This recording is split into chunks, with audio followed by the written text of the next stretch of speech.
Good evening, everybody. It's a pleasure to be here, and I too would like to acknowledge the Gadigal people, except I actually haven't got time because I'm told we have to be out of here in half an hour, so I'm going to talk really, really fast and move along. I was also, is that too loud? Going to apologise for being slightly underprepared here, but then I remember that I'd been to share a stage recently with Paul Keating, who arrived having written his talk in the car on the way there, on the back of several pie bags that he'd been given by the cafe where they stopped along the way. So I thought, yeah, compared with that, you know. So that's actually what I'm aspiring to here. The title of this talk, which is The Seductive Paradox, Modern Architecture, The Seductive Paradox, sounds to me like one of those clever but meaningless bits of postmodern academic flotsam, which of course is its purpose, which is designed mainly to disguise its own emptiness. But in fact, the title does mean something to me, and I'm going to try and convey that to you. A friend of mine said recently to me that a friend of his had held the opinion that Le Corbusier had destroyed the world, essentially, evil genius stuff. And my friend wanted to know whether that was actually true. Was Corb actually the devil? And I figure you can actually argue that. It would be very easy, in fact, to argue that Corbusier and, by extension, modern architecture had done its bit, certainly, to destroy the world. But I think that the truth is not as simple as that. In fact, the truth is quite complicated, and that, to me, is why it's still interesting. I wanted to start, though, with this show, The Mad Square, which I think is just wonderful. And one of its strengths, I believe, is to point out, at least this is how it works for me, to point out why modernism is still so complicated to understand, even though we now look at modernism, at least some of the time, as history. To me, the show has a clear and unmissable shape, which is kind of, it reminds me a bit actually of one of my cakes, because I've got one of these awful ovens which I blame rather than myself, because my cakes are always, you know, have this sway back. And the show seems to me to have the same kind of overall shape, and I've been back and back several times to try and work out whether I'm right about this and whether it has this dip in the middle, this sway back shape. And I think it does. Every time I feel the same about it, which doesn't necessarily mean that I'm right, I suppose. So it begins with this image, of course, and this unbelievable image that, as I said in the paper last week, some of you will probably have read that these first two rooms of the show just blow you away, blow me away at least. This is Max Beckmann, 1919, The Night, which just still takes my breath away. I can't believe anyone could actually draw it. And Otto Dix, the prostitute and war wounded, which, you know, the same. It's impossible for me not to love these guys because of their truth-telling, their determination to tell these dreadful truths, and not to love the rooms, which I imagine most people here have seen, where these paintings hang and kind of make this incredible atmosphere. Also, Hannah Herk, who is one of the unsung heroes of Dada, in my view, and it's just so rude and funny and sort of despairing, but funny in her despair, and I love her as well. And then, to me, it seems that that was an amazing moment in art, that the determination to be fearless and upfront in gazing into the void, you know, that just looking at it thing and showing it. And then suddenly you get this, you know, tea set, and this. And it's as though they've suddenly decided, okay, so we've done that emotion thing, and I'm going to do that anymore, that's way too hard. Let's do this. This is really kind of nice. there's going to be this new world order and everything's going to be clean and neat and ordered, and we're machines, and as machines we don't have to feel anything, and if you don't feel anything then you don't risk anything, and that's all cool. So you get, that's the wrong slide because I screwed up there. You get that, which is part of the show. That's Mohoinage, as you probably know. And these wonderful titles. It's called Balconies, you know. Bauhaus Balconies. It's good. Inventive. 1926. And after that, I'm going to have to go back here. The show then, that's just to show what happened to the balconies.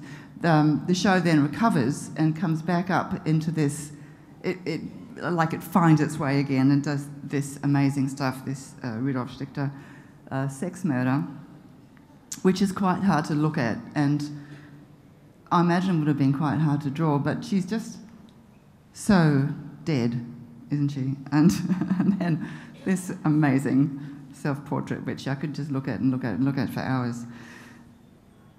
So the show recovers, to my mind, but out there in the real world, in the architecture world, that is, the damage was done. And this is Lubetkin in London, Highgate, as you probably know, 1935, which is almost a direct Bauhaus kind of outcome. So the abstraction, it was like abstraction had been let out of its box and was out there, you know, stalking us. Its grip, I fear to say, was ferocious. In architecture especially, abstraction became extraordinarily charmless, relentless, and to my mind, worst of all, humourless. Which brings me back to that question of Le Corbusier's destructiveness. I have stood on the roof of this building, which some of you will know is the Unité, Corbusier's Unité in Marseille, the first of a number of such buildings that he built. And the roof, that's the undercarriage, which became incredibly fashionable amongst architects. You might think that's just a whole lot of concrete. This, I have to tell you, is a fashion shot. This was so cool. Everybody wanted to do these for years. It's quite hard to believe. This is the roof. And I've stood on this roof before it was restored. This is a running track. And I've seldom been so angered by architecture. Oh, it was a while ago. But I remember just fuming at the arrogance of the guy who would go, okay, so this is where everyone's going to come and run. You know, like, there's no shade. There's nothing pleasurable about it. There's actually nothing there except concrete, and there's this pool. But there is this very, very lovely folded plain staircase, which was another thing that became unbelievably fashionable. So if you look at it as a human being, it's almost uninhabitable.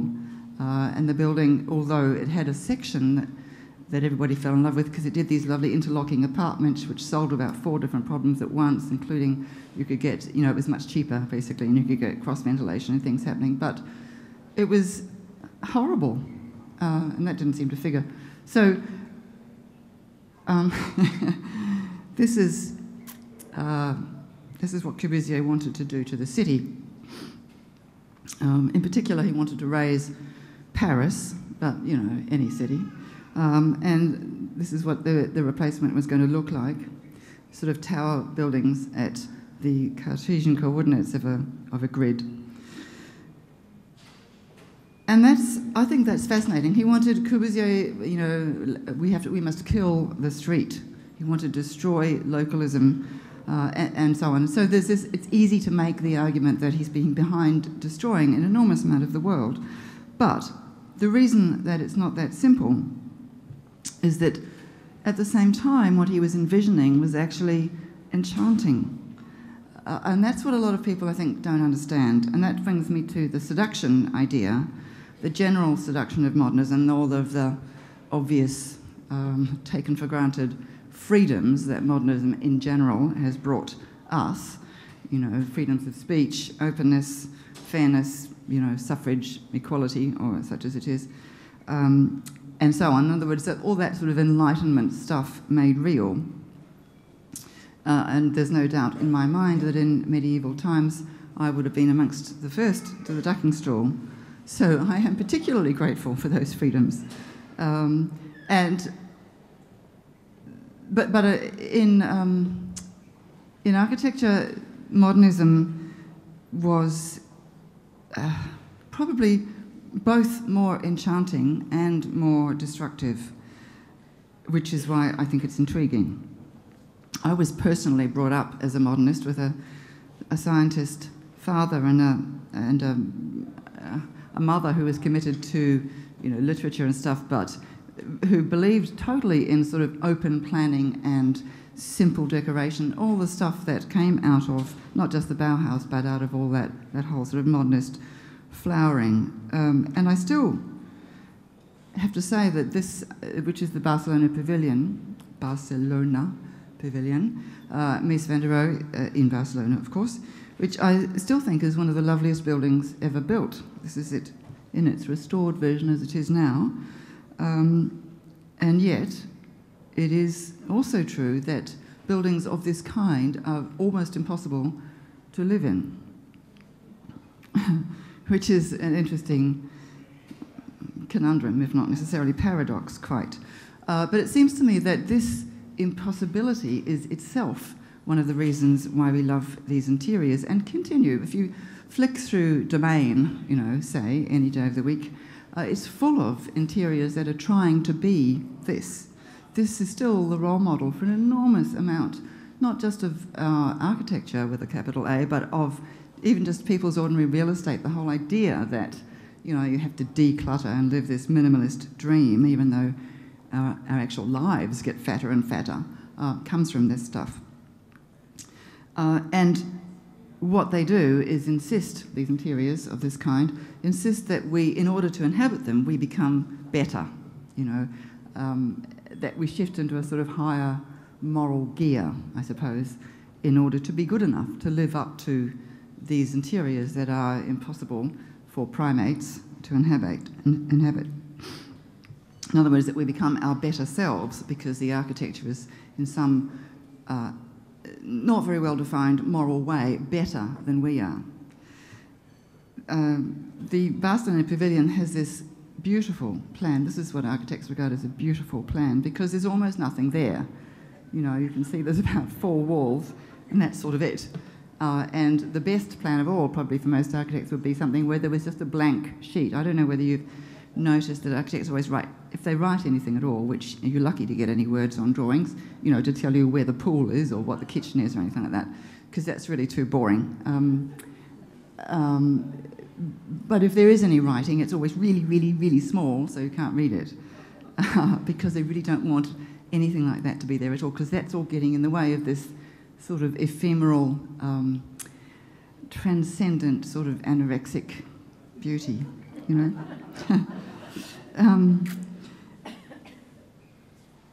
So that plan is beautiful, and this, I say that only half ironically. I am still enough of an architect to believe that that plan is beautiful, even though it's uninhabitable.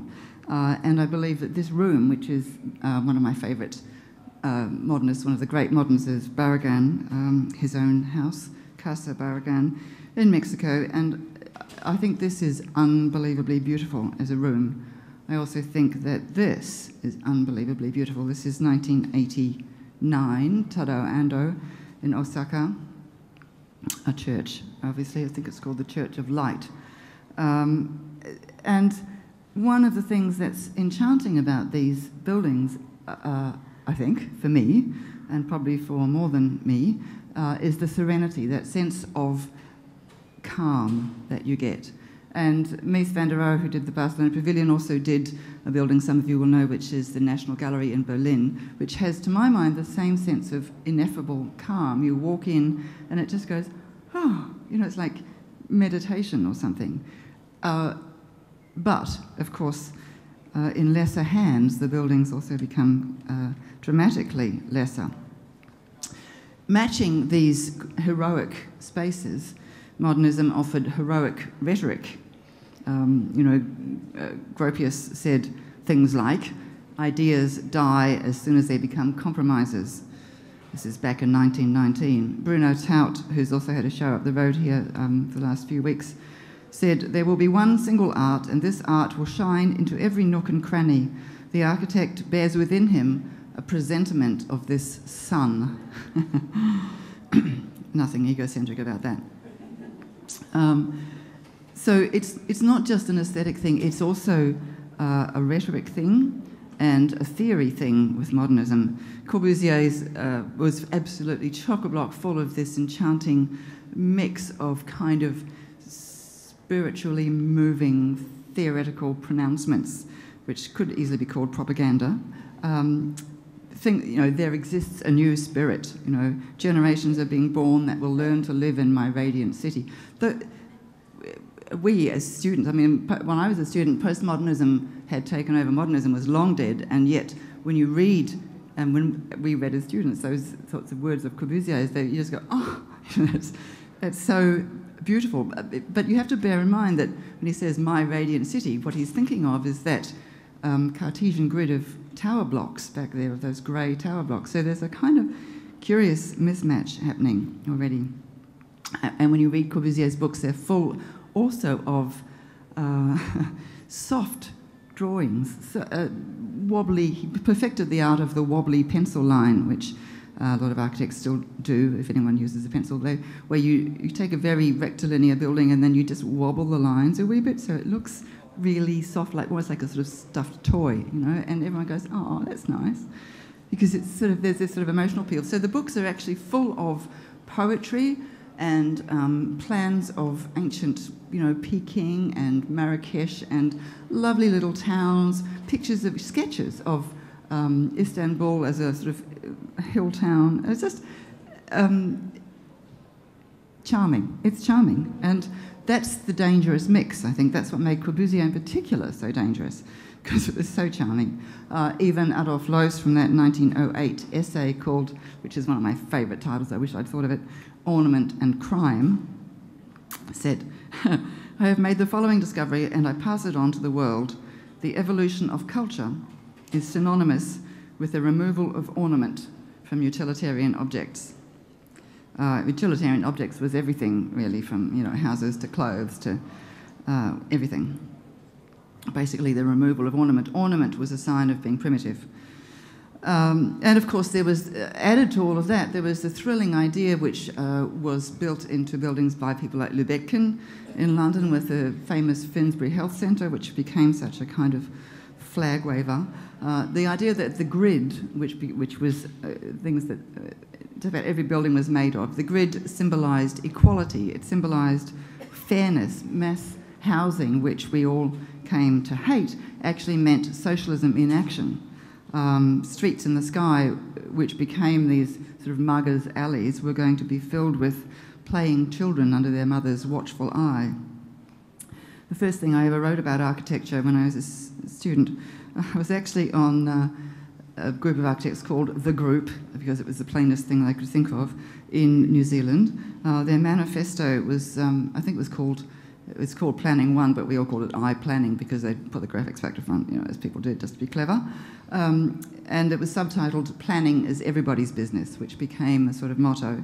And they did houses like this. This was their first house that they ever built, which we all thought was just enchanting, because it was a sort of barn, because that, utilitarian thing. And it was done with such belief. And it's that people find hard to remember. This was the interior of the group architect's first house.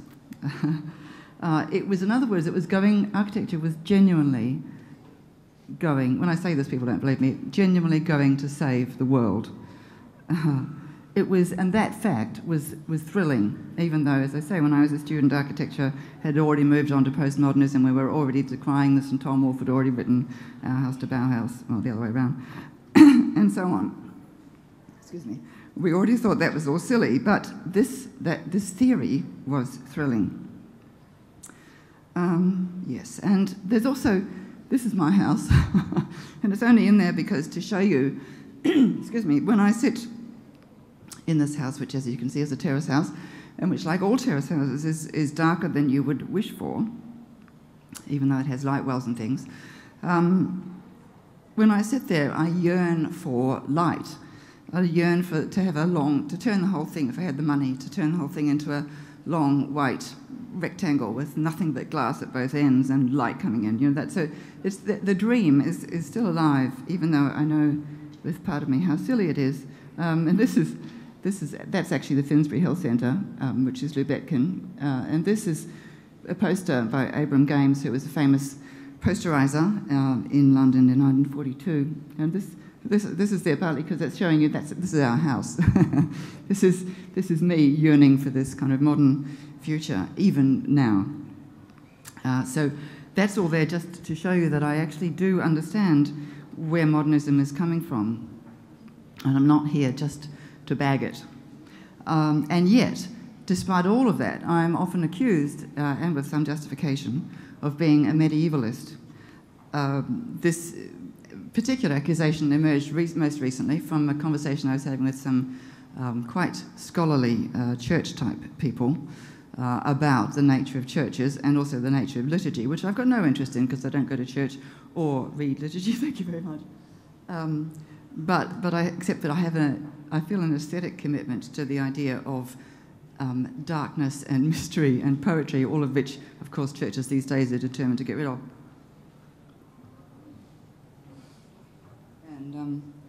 And it's that commitment and the idea that mystery is essential to the spiritual that has me labelled as a medievalist. But I can't help feeling, when I look at this, for example, this is Beverley Minster, but it could be any one of X, Y, and Z.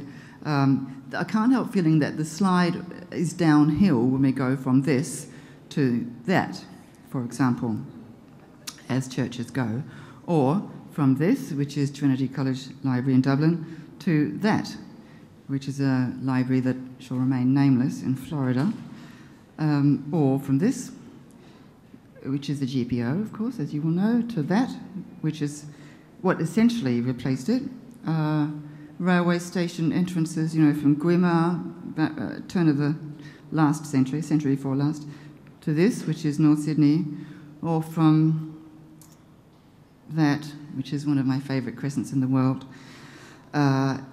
which is Nash, of course, in Park Crescent in London, to this, which is our very own bad picture of a worse colonnade at the Opera House.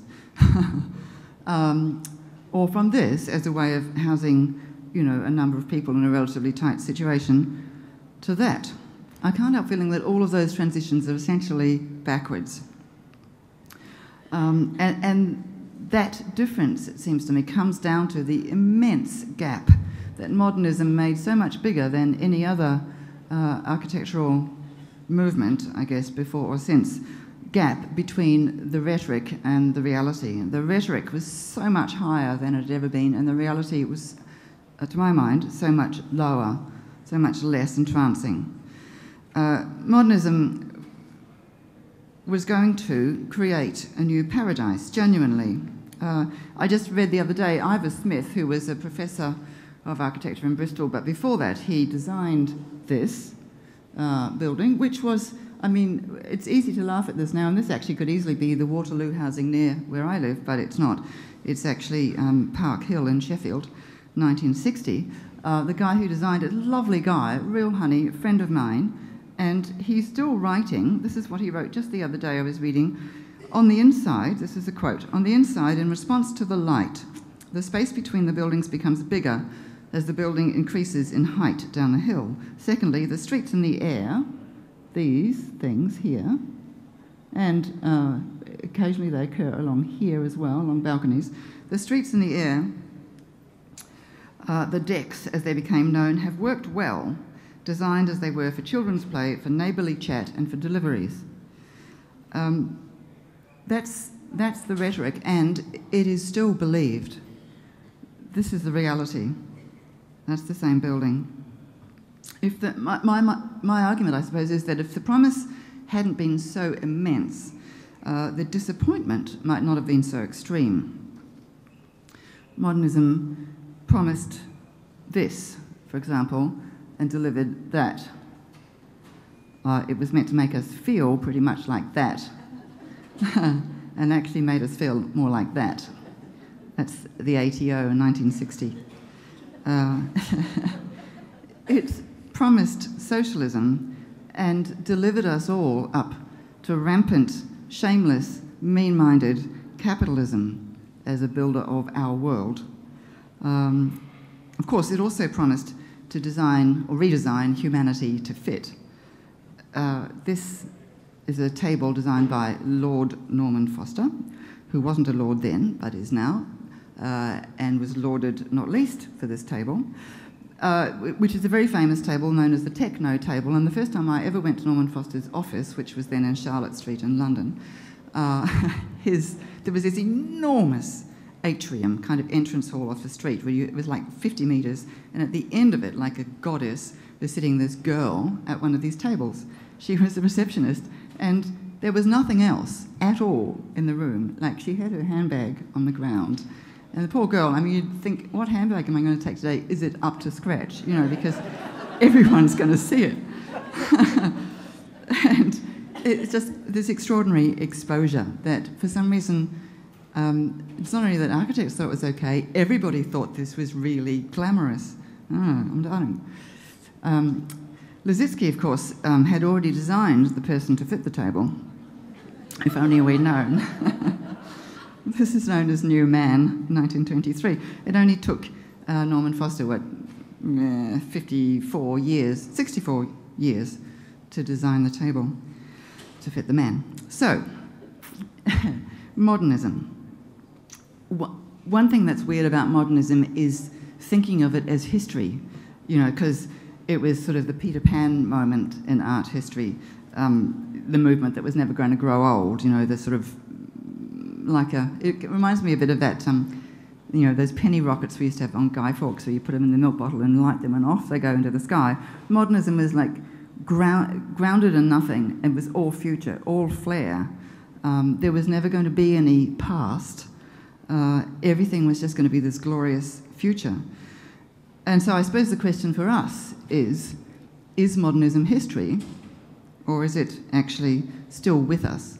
In other words, was modernism a blip, or was it actually a shift, a permanent shift to a totally new paradigm?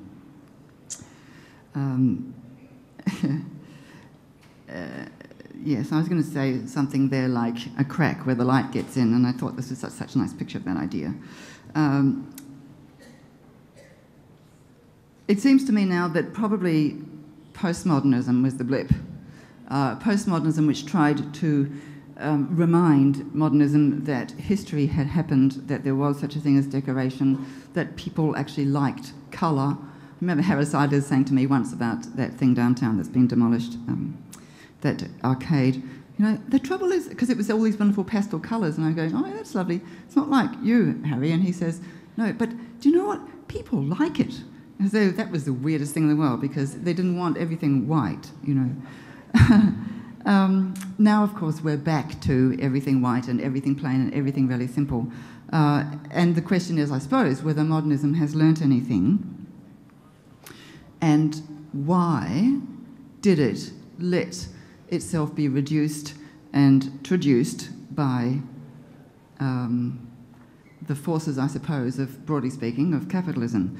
If you look at the history of what, you know, I'm often reminded of that Prince of Wales speech where he said, I'm paraphrasing, modern architecture destroyed more of London than the Luftwaffe, and at least the Luftwaffe, you know, left rubble that you could clean up, but modernism just went. Because he makes a point of getting himself into trouble with architects, the Prince. But you could see his point. Modernism has been unbelievably destructive, especially in those sorts of cities where those dense and ancient centres are beloved. Modernism has, over the last century, destroyed an enormous amount. And it seems to me that that happened because, not because the people, modernists, those great moderns, wanted it to happen or even believed those things, but because there was this sort of tragic fit with Taylorism on the one hand, which went, efficiency, great, we can squash people together, we can do 8-foot ceilings, we can, the building is a machine, people are machines, that's excellent, we can work with that, and the big forces of capitalism on the other, which did the same thing with buildings, less is more, great, that means cheap is better, terrific, no decoration, no eaves, we don't have to bother with cornices, none of that stuff, we don't have to do any of that stuff anymore, that's great, we're just being modern, and isn't it wonderful, it just makes 3 times the profit. And you can build it in like half the time as well, with no skill. So, which is why, of course, most modern buildings look like that. But, was it actually ever reasonable for the Bauhaus to propose, romantic as it seemed at the time, that that a machine aesthetic was a good one to live with, that it was a reasonable thing to do to make a school, for example, that was indistinguishable from a factory. This is the inside of the Bauhaus building in Dessau, and this is its outside. Was the industrial aesthetic ever really a sensible thing to propose, or was it just a bit of a whim that got away from them? I mean, why did anyone ever think that 8-foot ceilings would be tolerable? If you think back to those pictures that I showed of the 2 libraries, where the Trinity Library in Dublin has that immense vaulted ceiling, and the Florida Library went, no, we don't need that. What would you need that for? But of course, what that forgets is that we are imaginative creatures. We're not just primates. We're not just machines. We do have a huge world in our heads, and it seems to me that one of the essential things that modernism forgot about was that 3rd dimension. I mean, they were happy to build tall, but they weren't happy to make spaces tall or to waste space, because anything that just gave you headspace for kind of thinking in was seen as wasted. So it seems to me that they defined the problem wrongly. Venturi, of course, said that first back in 1971, that modernism solved the problem by reducing the problem which is to say how to design buildings for people, reduced that problem to something that was so simple that it was easy to solve. So that plan of the Barcelona pavilion with like 3.5 walls seemed like a solution, where in fact all it really was a beautiful drawing. And a beautiful series of spaces. But it wasn't a house, and houses that were designed like that were not ever habitable, because humans are not machines. Humans are complicated and irrational and contradictory and needy and unpredictable and seducible. We're not abstract creatures. In Australia, modernism had been happening since sometime in the 1920s. This is Robin Boyd's house for the exhibition, the Modern Home exhibition in Melbourne in 1949. But it was really with Harry Seidler that modernism hit Australia in a really big way. This is Harry with Walter Gropius in 1954, and I don't know this, but I think it's probably in Sydney when Gropius actually visited here and got quite a lot of press. Harry, of course, did not study at the Bauhaus, but he did study with Gropius and also with Joseph Albers in the US.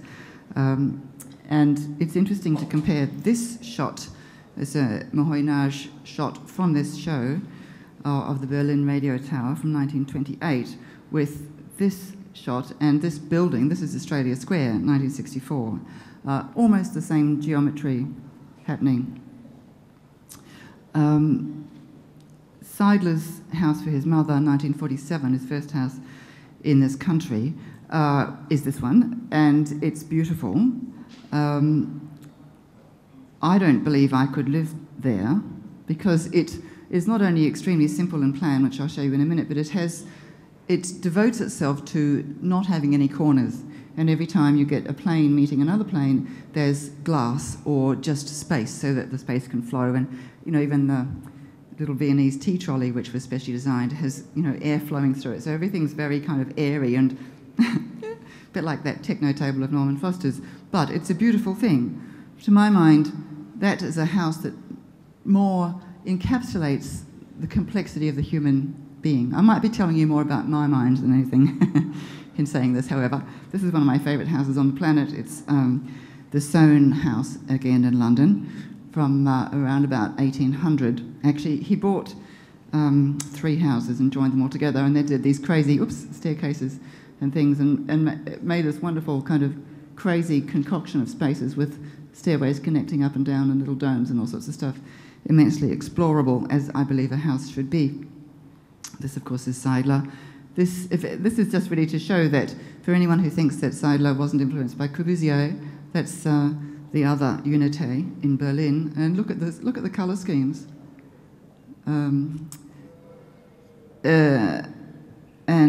that, of course, is the same house, and this is also Corbusier Villa Savoie. In 1928, which just struck me as being an interesting thing, but it's that the idea of the plan as the generator. The plan was driving everything. I'm not going to show you Corb's plan, but this is the plan of the Rose Seidler house, which I think is really sweet. It's very like, actually, a Marcel Breuer plan. It has this kind of pinwheel, like the house is actually square, pretty much, but it has these this pinwheel shape, effected mainly by the various outriggers, which are stone walls, mostly, and the ramp. But architects fall in love with plans, and that's how the world changes, for better or for worse. Modernism, oh yes, this is the plan of the Soane house, which you can see here, how he bought one house and then he bought another one and then he bought another one and added them all together, but over about 20 years as he got more money. But it's, and you can see all the, I mean, modernism would never tolerate anything like this. 2 staircases together, you know, madness, and then more staircases. There's staircases, in fact, everywhere you look. And, you know, wasted spaces, poche, just spaces that could never be used for anything. You couldn't even use them for the broom cupboard.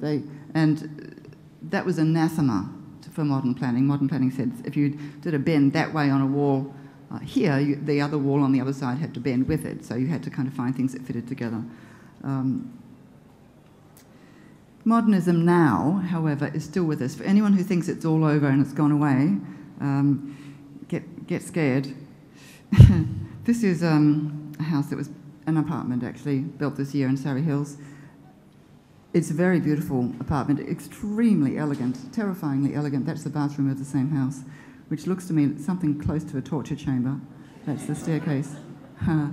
Actually, it could do with some blood, don't you think? Because, you know, just that bit of red kind of dripping, I think, yeah, if you're going to put it in a movie, you'd put some blood in it. Or indeed, if you're a German expressionist, you'd probably put some blood in it as well. Modernism also has some parts, if you like, of modernism have warmed up, have got looser and more curvy. Oops, daisy. Like this is Neil Durbach's Holman House, 2009, I think, won about 1,000 awards, sits on the cliff, obviously, out on the edge of Australia, out there, and I think it's beautiful. I'm not sure whether I could live in it, but it is undeniably beautiful, and it's complicated. When you walk around it, it's thought about. You know, every little kind of nook and cranny is thought about.